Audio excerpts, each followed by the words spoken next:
What's happening, everybody? It's Sean with Reactions to the Classics, and today we got a Sufjan Stevens Top 10. It's actually part two of a three-part series we're doing for our friend, longtime supporter, and patron of the channel, Asmund. Thank you, Asmund. This one's going to span the years of 2005 to 2014. The previous one, which I will link below, went from 1999 to 2004. So Asmund provides great write-ups for these, so I'm going to kind of defer to him. He says Sufjan Stevens is an American singer-songwriter born in Detroit, Michigan in 1975. For the early part of his life and career, watch part one of the series, which I have linked below. After he had a minor breakthrough with his 2003 album Michigan and the 2004 follow-up Seven Swans, Sufjan had stated he intended to make an album for each of the 50 states of the U.S., although he has admitted later on it was a joke, it was a marketing gimmick. But he followed it up in 2005, releasing his major breakthrough album, Illinois, containing his biggest hit single to date, Chicago. Now, I will tell you, we actually reviewed this album, Trey and I did, almost 2 years ago for Asmund on the channel. So I do know this album, but I haven't listened to it since. Don't really remember any of it, but a lot of the songs are going to come, or some of the songs are going to come from this album. He chose Illinois since it was a state close to his home state of Michigan and a state in which he had certain personal experiences. Sufjan played most of the instruments on the album by himself and ended up recording close to 50 songs for the project during 2004 and 2005. He has said about the recording sessions, which happened at several locations around New York, including his Brooklyn apartment, that, quote, I was pretty nearsighted in the construction of Illinois. I spent a lot of time alone, a few months in isolation, working on my own and in the studio. I let things germinate and cultivate independently without thinking about an audience or a live show at all. He used history, places, and people from Illinois as leaping points from which he discussed personal experiences, love, religion, and loss. The musical style of the album became much more chamber pop focused in his earlier albums, and on some compositions there are clear experiences from the composer Steve Reich. Even though he had 50 songs completed, he decided against the double album, but many of the other recordings were released the following year as The Avalanche, outtakes, and extras from the Illinois album. He then subsequently embarked on 2 large North American tours and 1 European tour in 2005 and 2006 promoting the album. At this time, he was commissioned by the borough of Brooklyn to make a work for a local festival. He then made a classical musical suite combined with an experimental film honoring the Brooklyn Queens Expressway, a highly congested motorway in New York City. It first premiered live at the Brooklyn Academy of Arts in November of 2007. It was released as the BQE on CD and DVD in 2009. This at times is considered the New York album by his fans. After Illinois, Sufjan stated in a Pitchfork interview in 2006, quote, I'm getting tired of my voice. I'm getting tired of the banjo. I'm getting tired of the trumpet. He expressed dissatisfaction with his musical style, and in 2010 he said, quote, the BQE kind of sabotaged the mechanical way of approaching my music, which is basically narrative long form. It really opened things up for me. It also confused things as well. I don't think I ever really fully recovered from that process. After Illinois, everyone awaited his big follow-up album, but Sufjan seemed reluctant to release a real follow-up, maybe realizing he's gone as far as he could in that direction with Illinois. In August 2010, he suddenly released a surprise EP, All Delighted People EP, which is considered an album by most of his fans because of its 60-minute length, which, yeah, I wouldn't say that's an EP either. The EP consists of songs written in the years following Illinois and was more in the style of his earlier works. But only 1 week later, he announced he was going to release the eagerly awaited follow-up album to Illinois in October of 2010. The album was named Age of Odds. This album was a clear musical departure where he reverted to the electronic music he had explored on Enjoy Your Rabbit earlier. The album features heavy use of electronics augmented by orchestration and takes inspiration from the apocalyptic artwork of schizophrenic artist Royal Robertson. It's also heavily inspired by a mysterious, debilitating viral infection that affected Sufjan's nervous system during 2009 and 10, where he experienced chronic pain and was forced to stop working on music for months. He said, quote, the Age of Odds is in some ways a result of that process of working through health issues and getting much more in touch with my physical self. That's why I think the record is really obsessed with the sensation and a hysterical melodrama to it. Throughout the album, he makes connections between the suffering he experienced and the schizophrenia and life of Royal Robertson. He toured extensively to promote the album before releasing the second of 2 Christmas box sets, Silver and Gold, in 2012. The first one, Songs for Christmas, was released in 2006, and embarking on an overblown Christmas tour. At this time, he also formed a hip-hop group called SSS, together with composer and producer Ryan Lott under the moniker Sun Lux and the rapper Serengeti. They released an EP titled Beak and Claw in 2012. In 2013, they changed their name to Sisyphus. On the name change, Sufjan said SSS started to sound like the Nazi organization with a lisp, so we had to change it. That's what I thought first time I heard that. They released a full-length self-titled album in 2014. So great background on these years by Asmund. And we're going to get into the list now. But before we do, just a reminder, the music will not be in this video, but it will be linked to the Vimeo link below so you can follow along. You see it below number 10, The Owl and the Tanager from the All Delighted People EP in 2010. Asmund says a gothic piano ballad about a relationship with another boy, probably inspired by Sufjan's own experiences as a youth. Even though he's not stated officially, it's quite clear that Sufjan identifies somewhere on the LGBTQ plus spectrum. In the song, he tells about a gay relationship among some young boys that is secret, but the father of the other boy finds out and they're forced to break up. It also deals with the depression and self-harm many LGBTQ plus teens experience. Wow, we're starting out heavy here. I'll have the lyrics up as always. Thanks again, Asmund. The Owl and the Tanager, a very deep song there. Great piano work on there, haunting lyrics by Sufjan. And I mean, Asmund already explained the meaning of the song. As the song unfolds, this boy's with this other boy, and then all of a sudden, they get found out, and now the boy feels, self-hatred really, and betrayal, and he just kind of unfolds that. He's unfolding his memories of the good times, and then just going back and forth, vacillating between that and how he feels bad about himself and anger for this other boy. Basically what you go through in a relationship when it breaks up, right? So I thought a good way to start this list. Now we're up to track number 9, Take Me, from that Sisyphus album in 2014. Asmund says this, and this is one of the few songs on the Sisyphus album sung entirely by Sufjan. It's a song about love and sexuality. Ryan Dickey, the director of the music video for the song, said, quote, I wanted to convey sexuality in a physical sense, but not explicitly, because it's in the song's lyrics.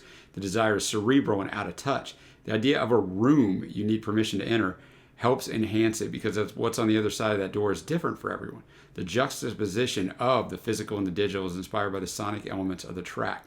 It felt like a natural extension to include a present digital element. Sun Lux's production is so visceral and kinetic. I was interested in combining that with the dancer's body movement to vacillate between delicate and aggressive tones, as well as make strong compositions to reflect the feeling of the music. So I know we're not watching the video of this, but it kind of lends a little more context to the song. Take Me, from Sufjan's group Sisyphus. I don't know how to say that word, so I probably said it 5 different ways, but you get the point. Interesting song that you had kind of dreamy, surreal vocals by Sufjan, and then you had, some EDM stuff, some drum beat stuff in here, and I like that layering of it all. It just sounded good, like a dreamy song with that driving drum beat in there. The lyrics are just basically he's professing his love for this person and how he only wants to be with this person in all the different ways that unfolds. Now we're up to the 8th track, Pittsfield. It is from that album, the Avalanche Outtakes and Extras from the Illinois album that was released in 2006. So one of those 50 songs recorded. Sufjan has said about the song Pittsfield is probably the most personal song on the Avalanche. It's based on a lot of my life growing up in a big family where there were a lot of chores and we're always being asked to contribute to the household, to do work and wash the dishes. Work was an important factor in our life, and now that I've grown up, I have a different understanding of work. It's not so much about physical exertion, but about applying skills to particular tasks. That's a good point. Be an abstract task. I don't want to get too Marxist on you, but that song is kind of a rumination on work in the house, and chores. That was really important growing up. I wrote a series of verses for that song and then sort of transplanted them in this little town in Illinois. It's very similar to the small town where I grew up in Michigan after we moved out of Detroit. It's still very self-conscious because it's a song about how much work we had to do and how much I rebelled against that. But then I realized that as an adult, as a songwriter, that I have somehow in me the inclination to overwork myself that my father had. And I'm just applying it differently. So he would spend 5 hours mopping the floor, and I spend 5 hours on a vocal line in the studio. It is amazing what our experiences in our youth do to us. Pittsfield, a very beautiful song, both in the arrangement. I thought the piano work was great. The last 45 seconds before we went back into that piano thing. So towards the end, we had this just guitar solo in there, just feedback and all kinds of stuff. And then we went right back to that piano, that beautiful piano to finish it. But a very good ambiance in this. And the lyrics are fantastic, talking to his parent. I'm not afraid of you now. I know, so I climbed down from the bunk beds this low. I can talk back to you now. I know from a few things that I learned from this TV show, so he saw it on TV.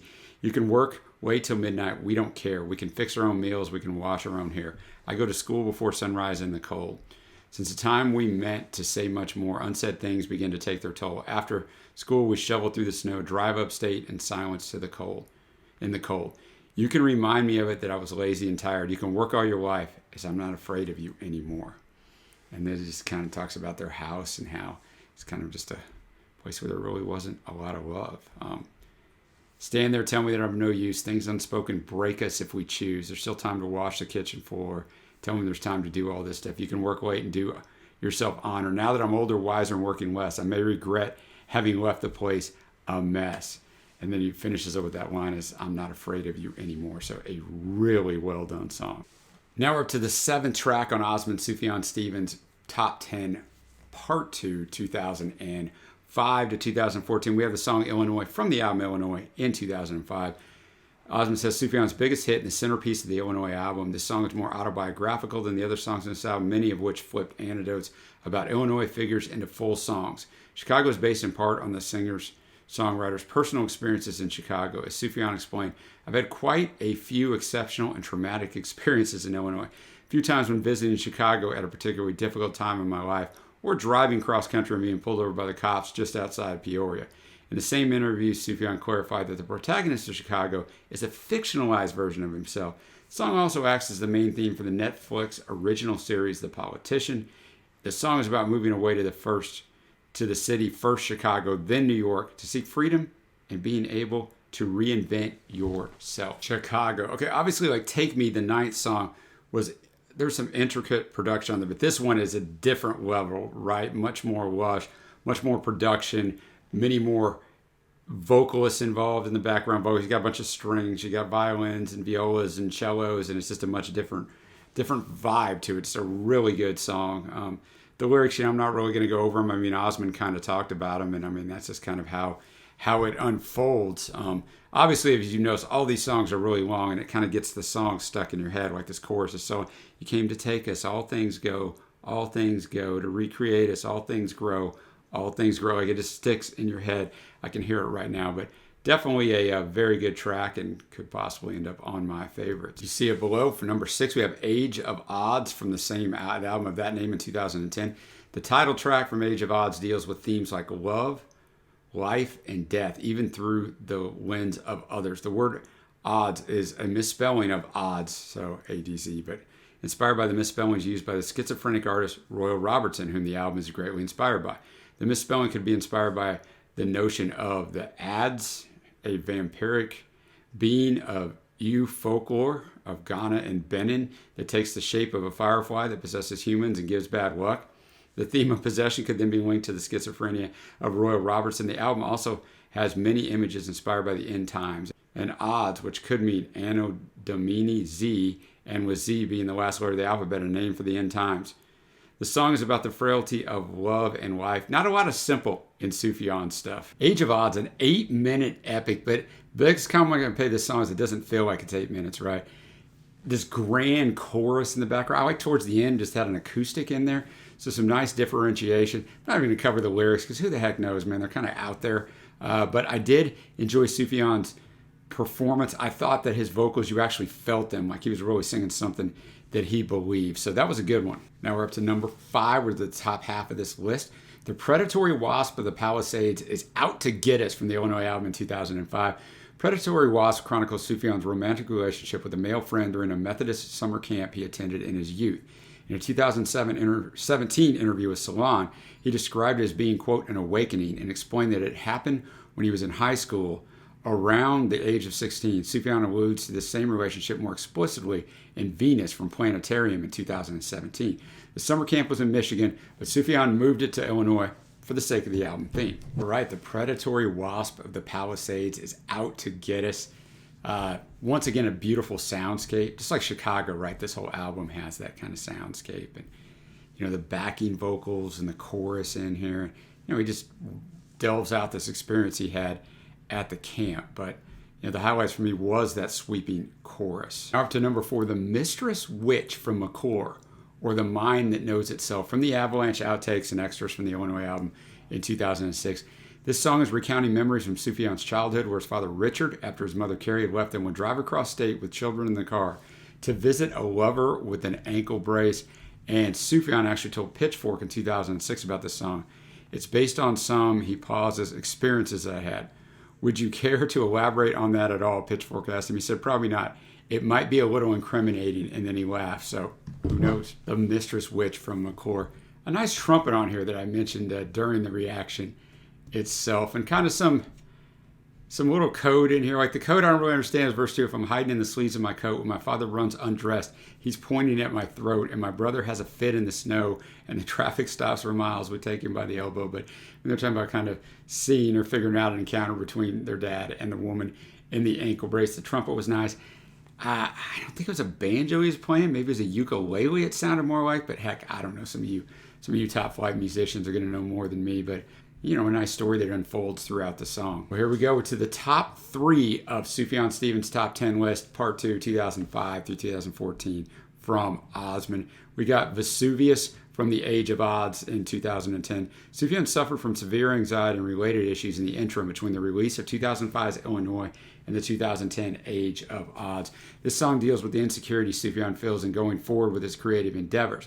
This song is sampled on both Social Club's Fade Away, featuring Cleo Thomas, and Mac Miller's smash hit Donald Trump. In the song, Vesuvius is a symbol of a catalyst of great energy, probably God. Vesuvius, quite the song, right? Quite the arrangement. I mean, it has that electronica in there, like the previous track that was number 6 that we heard off this album. And I mean, just the repetition of Vesuvius, fire of fire, follow me now as I favor the ghost. I said it during the reaction. This became hypnotic, right? So there's a lot of repetition in here. Who knows what the lyrics are about? Very well produced, very intricately produced. There's a lot of arrangement that goes into this thing.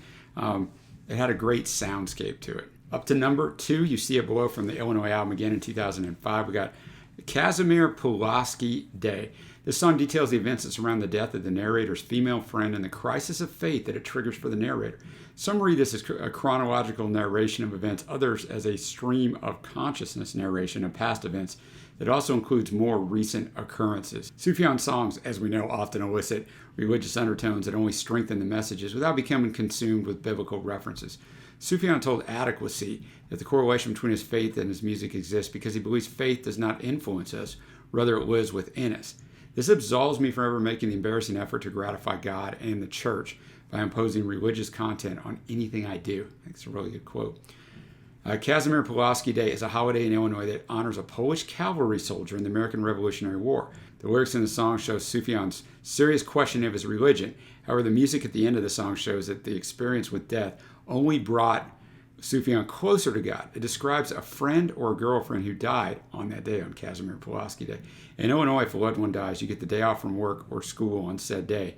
But since she died on a holiday, he has to suffer without a break. Kazimir Pulaski Day, a really good song, so well written.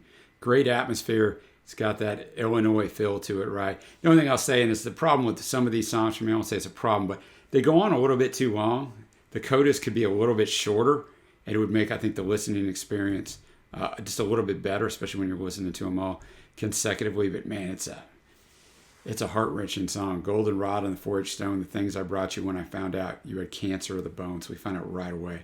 Your father cried on telephone. You drove his car into the Navy Yard just to prove that he was sorry. It could either be suicide or it could be another reason he went there. If it's chronological, it's not suicide because he pops up later. In the morning through the window shade when the light pressed up against your shoulder, boy, I could see what you were reading. All the glory that the Lord has made and the complications you could do without when I kissed you on the mouth. Tuesday night at the Bible study, we lift our hands and pray over your body, but nothing ever happens. And then he's just talking about their first kiss and how her dad was upset. Sunday night when I clean the house, I find the card where you wrote it out with the pictures of your mother. On the floor at the Great Divide, with my shirt tucked in and my shoes untied, I'm crying in the bathroom. In the morning when you finally go and the nurse runs in with her head hung low. In the morning in the winter shade on the 1st of March on the holiday, I thought I saw you breathing. And then it gets back into all the glory that the Lord has made and the complications when I see his face in the morning of the window. All the glory when he took our place, but he took my shoulders and he shook my face. And he takes and he takes and he takes. So I'm a Christian if you don't know that. If you watch this channel, I'm sure you do. And I know Asmund's a Christian as well. But it's okay to question your faith sometimes when bad things happen. It doesn't mean you don't believe in God. It's all throughout the Bible, right? So, I mean, that's what he's doing here, because you take and take and take. Not only do you watch his friend die a very painful death, but, all these bad things happening. But when you have an overarching understanding of the Bible, you get that that is the life that we are kind of tasked with because of various reasons. And I won't get into all the religion stuff here, but I get where he's coming from on this song, is what I'm saying. Just an excellent song. Great choice for number 2. Well, now we're to number 1 on Asmund Sufjan Stevens' top 10 list from 2005 to 2014. We have All Delighted People from the All Delighted People EP in 2010. This is the original version. This song originally debuted on Sufjan's 2009 tour. Is described as an homage to the Apocalypse and Paul Simon's The Sound of Silence, which it references often in the lyrics. Both this song and The Sound of Silence invoke visions of spiritual significance, hence the apocalyptic reference. In The Sound of Silence, the narrator describes a vision softly creeping that still remains, in which he saw the flash of a neon light that split the night, and then saw 10,000 people, maybe more, people talking without speaking, people hearing without listening, who bowed and prayed to the neon god they made, which all echoes biblical language. Since Sufjan has borrowed several parts of the lyrics from The Sound of Silence, Paul Simon is credited as a songwriter together with Sufjan. Sound of Silence is one of my favorite songs of all time. So I wasn't even setting this up on the last one when I said that some of the songs, codas or endings, are a little bit too long. This song is 11 minutes and 38 seconds. Number 1, let's check it out. All Delighted People, a 11 and a half plus minute soundscape, really, right? It kind of pulls you in from the start. It never really lost me, even though I definitely, I know I go on record on this, I definitely do not care for songs this long, and this song still could have been 4 minutes shorter for me, but I get it. But I really did enjoy it. It just kind of continued to build, varied up the instrumentation at times. It kept repeating the motif. The chorus is only one verse. All Delighted People raise their hands. And he's just talking about, going, if you view it through the lens of the apocalypse, like if I didn't do the research, I don't know how I would have viewed this song, right? So that kind of depends too. But, and a lot of the harmonies in here make the verses stronger. Like, and the people bowed and prayed, and what difference does it make for you and me? Just talking about all this stuff, and you do see the little parts of, you just got to be reading the lyrics and really listening for the parts of Sound of Silence, right? Because it doesn't sound like the song. It just has, verse 7, hello darkness, my old friend, breaks my heart, I've come to strangle you in spite of what you'd like. And don't be a rascal, don't be a laughing dog in spite of odds. All I'm deciphering from the spirits and the light within. So just a lot of complex lyricism in here, but I mean, really put it on a really good choice for number 1 on Asmund's top 10 Sufjan Stevens songs from the years 2005 to 2014. That's going to segue me into my favorite tracks. All Delighted People is going to be an honorable mention, the track we just listened to. And the number 9 track, Take Me, enjoy the dreamy vocals with a little bit of almost EDM drum beat, drum machine in there. My faves are going to be Chicago. I know it's kind of, cliche because it's so well known, but Pittsfield also, which were outtakes from that Chicago or from that Illinois album. And yes, Casimir Pulaski Day. I think the lyricism on that is top notch. So thank you to Asmund. Really appreciate you. Appreciate all the patrons who make this thing go. If you'd like to support us anyway, check out the Patreon link below. Don't forget to check out the link below if you didn't check out the first part of this. And next month, I'll be back to do the final part in Asmund's top 10 Sufjan Stevens songs. Until next time, guys, I will see you.